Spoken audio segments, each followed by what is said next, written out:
નમસ્તે વિદ્યાર્થી મિત્રો, હું Mayuri Patel. Standard 7th maths વિષય છે આપણો ગણિત, ચેપ્ટર 1 પૂર્ણાંક સંખ્યાઓ. તો વિદ્યાર્થી મિત્રો, આપણે પૂર્ણાંક સંખ્યાઓ વિશે તો ધોરણ 5 અને ધોરણ 6 બંને ધોરણમાં આપણે પૂર્ણાંક સંખ્યાઓ વિશે ભણી ગયા છીએ. ધોરણ 7માં પણ પૂર્ણાંક સંખ્યાઓ આવે છે, તો આપણે થોડીક અગાઉની માહિતી ફરીથી આપણે જોઈ લઈએ વિદ્યાર્થી મિત્રો. તો તમને એવો પ્રશ્ન થાય કે આ પૂર્ણાંક સંખ્યાઓ છે શું, તો તમને સંખ્યાઓ વિશે તો ખ્યાલ હશે કે 1, 2, 3, 4 આ બધી શું છે? ગણતરીની સંખ્યાઓ છે. તો આ સંખ્યાઓને આપણે પૂર્ણાંક, આ બધી સંખ્યાઓ છે એને આપણે પ્રાકૃતિક સંખ્યા તરીકે ઓળખીએ છીએ. આ જે ગણતરીની સંખ્યાઓ છે 1, 2, 3, 4 ડેશ ડેશ ડેશ જે ગણતરીની સંખ્યાઓ છે, તો આવી સંખ્યાઓને આપણે પ્રાકૃતિક સંખ્યાઓને આપણે નેચરલ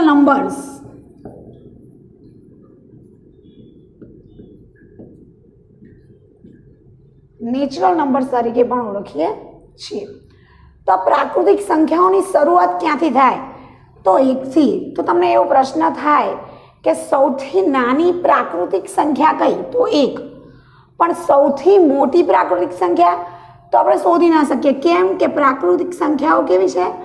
અસંખ્ય છે, એટલે અનંત સુધી છે પ્રાકૃતિક સંખ્યાઓ. એટલે સૌથી મોટી પ્રાકૃતિક સંખ્યાઓ આપણે મેળવી શકતા નથી. પણ હા, તમને અમુક સીમિત સંખ્યાઓ આપી હોય અને એમાંથી જો કહેવામાં આવે કે સૌથી મોટી પ્રાકૃતિક સંખ્યા કઈ, તો આપણે તેને શોધી શકીએ છીએ. ધારો કે એવું કહ્યું હોય વિદ્યાર્થી મિત્રો કે 1 થી 10 તમને સંખ્યાઓ આપી છે, તો 1, 2, 3, 4, 5, 6, 7, 8, 9 ને 10. તો તમને એવું પૂછ્યું કે સૌથી નાની પ્રાકૃતિક સંખ્યા, એ તો આપણે શોધી શકીએ છીએ કે પ્રાકૃતિક સંખ્યા સૌથી નાની 1 છે. પણ સૌથી મોટી, તો આપણને આ સીમિત સંખ્યાઓ આપેલી છે, તો એમાં સૌથી મોટી પ્રાકૃતિક સંખ્યા 10 છે. પણ આમ જોવા જઈએ તો વિદ્યાર્થી મિત્રો, પ્રાકૃતિક સંખ્યાઓ અસંખ્ય છે, એટલે સૌથી મોટી પ્રાકૃતિક સંખ્યા આપણને મળતી નથી. બીજી જોઈએ વિદ્યાર્થી મિત્રો, 0, 1, 2, 3, 4 ડેશ ડેશ ડેશ આ છે પૂર્ણ સંખ્યાઓ. તમને એવું થાય કે સંખ્યાઓ છે તો પછી આને પૂર્ણ કેમ? તો પ્રાકૃતિક સંખ્યાઓમાં શૂન્યનો સમાવેશ થતો નથી, જ્યારે પૂર્ણ સંખ્યાઓમાં શૂન્યનો સમાવેશ થાય છે. એને આપણે હોલ નંબર્સ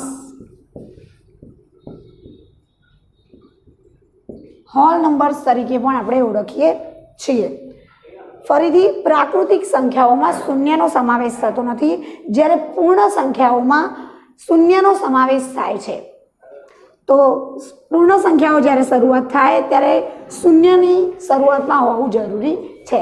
તો સૌથી નાની પૂર્ણ સંખ્યા કઈ? 0. જેમ આપણે સૌથી મોટી પ્રાકૃતિક સંખ્યા નતા શોધી શકતા, કેમ કે પ્રાકૃતિક સંખ્યાઓ અસંખ્ય છે, એમ પૂર્ણ સંખ્યાઓ પણ વિદ્યાર્થી મિત્રો અસંખ્ય છે. એમાં પણ આપણે સૌથી મોટી પૂર્ણ સંખ્યા શોધી શકતા નથી. મેં તમને કહ્યું કે જેમ સીમિત જો સંખ્યાઓ આપેલી હોય એમાં આપણે મોટી સંખ્યા શોધી શકીએ છીએ, એમ પૂર્ણ સંખ્યાઓમાં પણ જો તમને કોઈ સીમિત સંખ્યા આપેલી હોય તો આપણે પૂર્ણ સંખ્યાઓ શોધી શકીએ છીએ. તો ફરીથી, સૌથી નાની પૂર્ણ સંખ્યા પૂછે તો 0, અને સૌથી મોટી પૂર્ણ સંખ્યા તો સીમિત પૂર્ણ સંખ્યાઓમાં આપણે સૌથી મોટી પૂર્ણ સંખ્યાઓ શોધી શકીએ છીએ. તો આ થઈ પ્રાકૃતિક સંખ્યાઓ, નેચરલ નંબર્સ અને પૂર્ણ સંખ્યાઓ એટલે કે ઓલ નંબર્સ. હવે આપણે જોઈએ પૂર્ણાંક સંખ્યાઓ.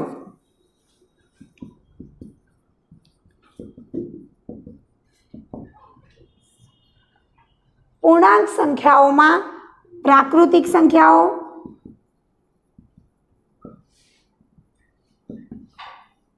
પૂર્ણ સંખ્યાઓ, ઘણી બધી ઋણ પૂર્ણાંકોનો પણ સમાવેશ થાય છે. પૂર્ણાંક સંખ્યાઓમાં પ્રાકૃતિક, પૂર્ણ સંખ્યાઓ અને ઋણ પૂર્ણાંકો. તો આપણે સંખ્યા રેખા દ્વારા આપણે એને જોઈએ કે પૂર્ણાંક સંખ્યાઓ શું છે.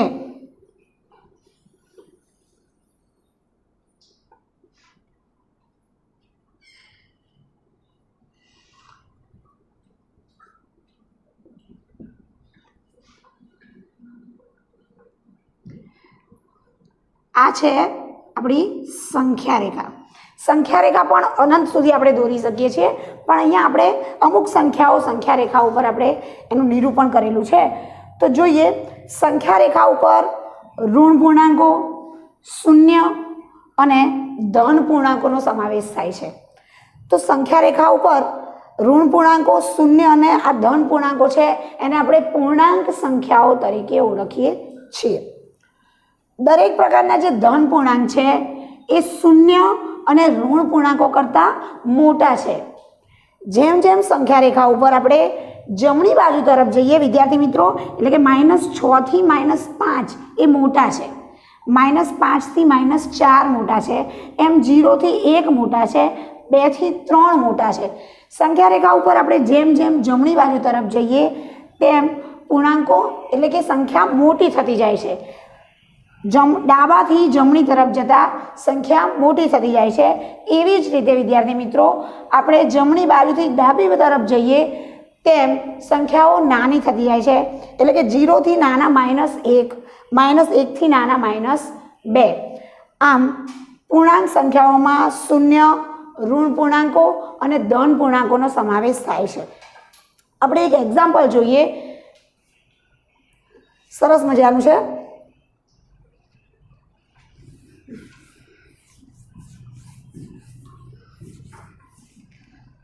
તમને એવું કહેવામાં આવે વિદ્યાર્થી મિત્રો,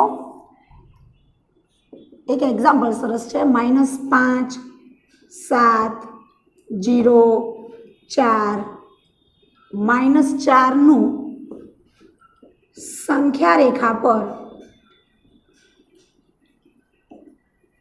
નિરૂપણ દર્શાવી તેને ચડતા ક્રમમાં ગોઠવો. તમને જો ચડતા ક્રમમાં આવડી જાય તો ઉતરતા ક્રમમાં પણ તમને આવડી જાય.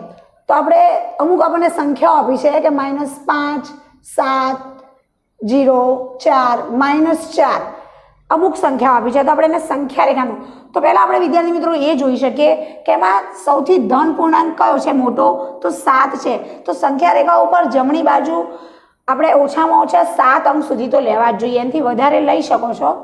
અને ઋણ પૂર્ણાંક તરફ જોઈએ તો આ બાજુ -5 સુધી, પછી -6 પણ લઈ શકાય. તો જોઈએ આપણે એક સંખ્યા રેખાઓ દોરીએ. સંખ્યા રેખાની મધ્યમાં શૂન્ય દર્શાવવું જરૂરી છે, કારણ કે આપણે ધન પૂર્ણાંક અને ઋણ પૂર્ણાંક બંનેનો સમાવેશ કરેલો છે. તો જોઈએ 1, 2, 3, 4, 5, 6, 7 અને 8. 8 ન લો તો પણ ચાલે. -1, -2, -3, -4, -5, -6. હવે આપણી પાસે પહેલી સંખ્યા છે -5. તો -5 જોઈએ તો આ છે -5. પછી જોઈએ છે 7. તો 7 ઉપર આપણે એનું નિરૂપણ દર્શાવીએ. 0 છે, પછી છે 4 અને છે -4. આ સંખ્યા રેખા ઉપર તમને જે અંકો આપેલા છે એનું આપણે આ નિરૂપણ કર્યું કહેવાય. હવે આપણે એને ચડતા ક્રમમાં ગોઠવવાના છે. તો વિદ્યાર્થી મિત્રો ચડતા ક્રમમાં સૌથી પહેલાં નાની સંખ્યા આવે, અને આપણે આગળ સમજૂતીમાં જોયું કે ડાબાથી જમણા તરફ જઈએ તેમ સંખ્યાઓ ધીમે ધીમે મોટી થતી જાય. તો આપણે ડાબી બાજુ સૌથી નાની સંખ્યા કઈ છે, તો આપણે નિરૂપણમાં સૌથી દર્શાવ્યું છે -5. એના કરતાં મોટા જોઈએ તો છે -4. એના કરતાં મોટા છે 0. તમને એવું થાય 0 તો હા, ઋણ પૂર્ણાંકો કરતાં 0 મોટા છે. આગળ જોઈએ તો આવે છે 4 અને 7. તો આપણો ચડતો ક્રમ તમને ખ્યાલ આવી ગયો હશે. સૌથી નાની સંખ્યા છે -5, -4, 0, 4 અને 7. આવી જ રીતે જો તમને સંખ્યા રેખા ઉપર ચડતા ક્રમની જગ્યાએ જો ઉતરતા ક્રમની વાત કરીએ તો ઉતરતા ક્રમમાં આપણે જમણાથી ડાબી તરફ આવીએ તો સંખ્યાઓ ધીમે ધીમે નાની થતી જાય. ઉતરતા ક્રમમાં સૌથી પહેલાં મોટી સંખ્યા, પછી એનાથી નાની, એટલે કે જમણી તરફથી આપણે ડાબી તરફ આવવાનું છે, એટલે આપણને ઉતરતો ક્રમ પણ મળી જાય છે. બીજું એક એક્ઝામ્પલ જોઈએ વિદ્યાર્થી મિત્રો. એવું કહેવામાં આવ્યું છે કે સંખ્યા રેખા પર અંગ્રેજી મૂળાક્ષરો ઈ અને એફ પર અનુક્રમે -3 અને -2 એ દર્શાવેલા છે.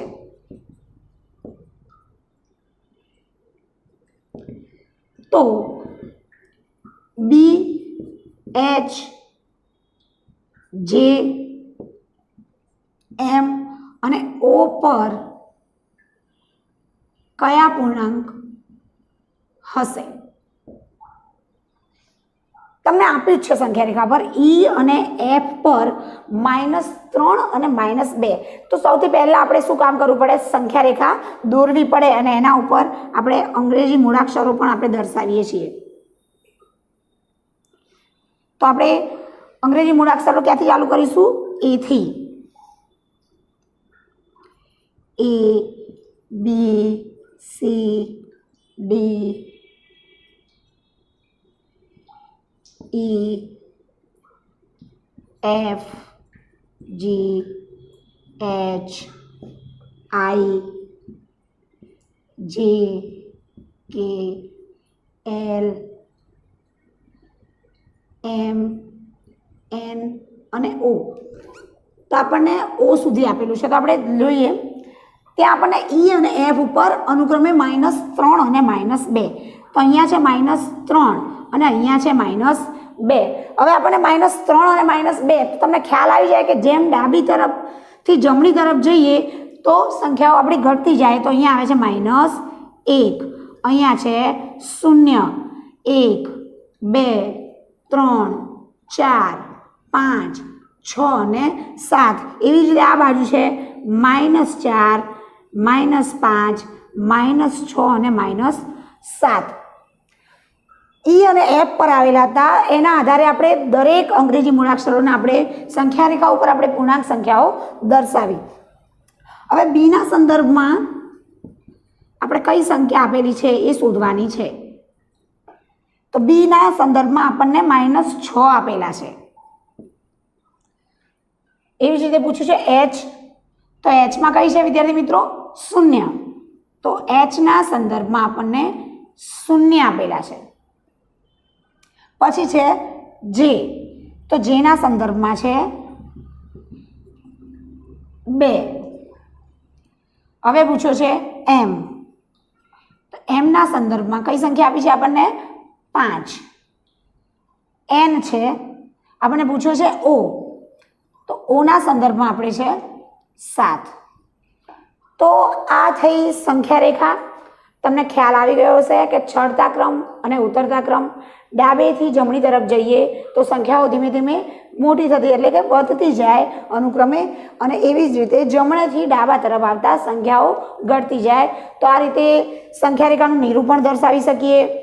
સંખ્યા રેખાનું આપણે ચડતો અને ઉતરતો ક્રમ પણ ગોઠવી શકીએ. વિદ્યાર્થી મિત્રો, આના પરથી આપણે ઘણી પેટર્નો પણ જોવાની છે, સરવાળા બાદબાકી પણ જોવાના છે. તો જોઈએ, દરેકે આ ખાસ નોંધ કરી લેવું.